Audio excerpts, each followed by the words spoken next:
Hello everyone, my name is Helen and welcome to my presentation. So let's imagine trying to study engineering, business or science in a language you are still learning.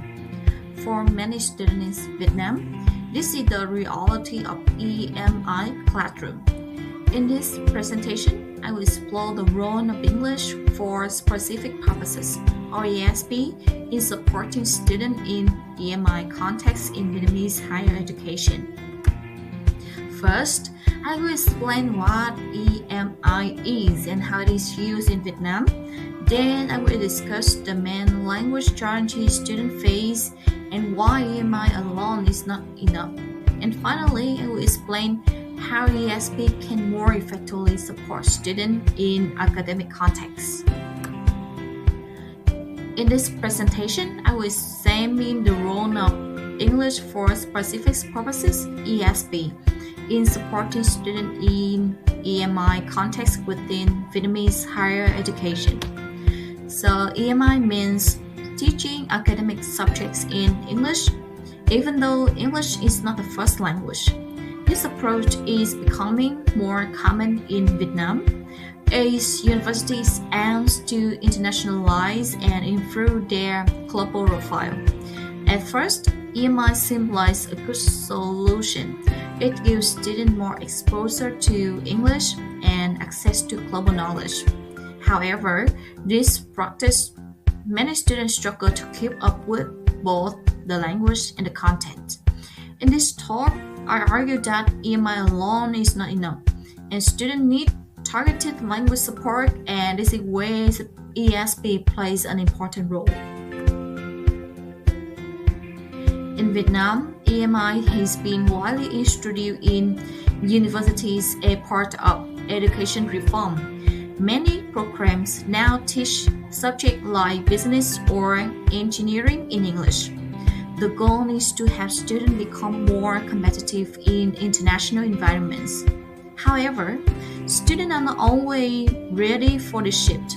Many still have difficulty understanding lectures, especially when the content is complex.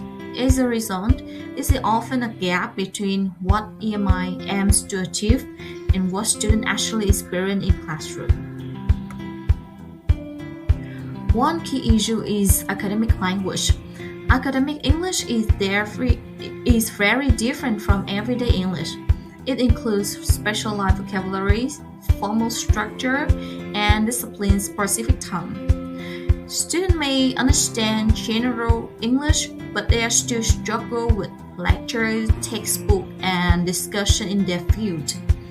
Because of this, they often miss key ideas during lesson. This affects both their language development and their understanding of the subject. So the problem is not just English in general, it is the specific types of a language used in academic context. EMI often assumes that students will improve their English naturally through exposure. However, this assumption is not always realistic. Learning academic language requires explicit support. Students need to be taught how to understand lectures, how to use key vocabularies, and how to communicate in academic settings. Without this support, EMI can become a barrier instead of a benefit. Some students may succeed, especially those with strong English backgrounds, but others may struggle to keep up. This can lead to unequal learning outcomes in the same classroom. These problems can be seen clearly in EMI classroom. Students often find it hard to follow lectures. When they do not understand, they may stop participating. Many students are also reluctant to speak in English, especially in discussion or presentation. So at the same time, teachers may face difficulty as well. Not all lecturers are trained to teach in English, and they may not know how to support student language needs. So both students and teachers are affected by the challenges of EMI. At this stage, it is important to highlight one key idea. EMI focuses mainly on content, but is often ignored language. This creates a situation where students are expected to perform academic tasks in English without the necessary support. As a result, EMI may not improve learning as much as expected. In some cases, this may even increase pressures and reduce student confidence. So the issue is not whether EMI is good or bad. The issue is how it is implemented. This is where ESP becomes important. ESP focuses on the language that students need for specific academic or professional purposes. Instead of teaching general English, ESP helps students develop the skill they need for their field or study. For example, ESP can support understanding academic vocabularies, following lectures, writing reports, and participating in discussion. These are exactly the skills students need in EMI classroom. ESP can be used to support EMI in several ways. First, it can provide targeted vocabulary support.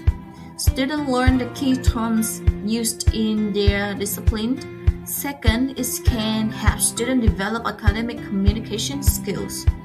This includes speaking, writing, and presenting ideas clearly. And finally, ESP can be integrated into content courses. This means students learn language and subject knowledge at the same time. This approach makes learning more effective and more relevant. To make EMI more effective, language support needs to be part of the system. Universities should include ESP courses alongside EMI programs. Teachers should also be trained to recognize language difficulty and support students in class. In addition, materials and assessments should take language into account, not just content knowledge. So improving EMI is not only about using language or English, it is about supporting students in using English successfully. To conclude, EMI is a useful approach, but it is not enough on its own. In Vietnam, many students struggle with the language demand of EMI, especially academic vocabulary and communication. This shows that exposure to English is not enough and students need structured support. ESP plays a key role in providing this support. It helps students develop the language skill they need to succeed in their study. So, EMI works best when it is combined with ESP. And these are the main references that I use for my presentation.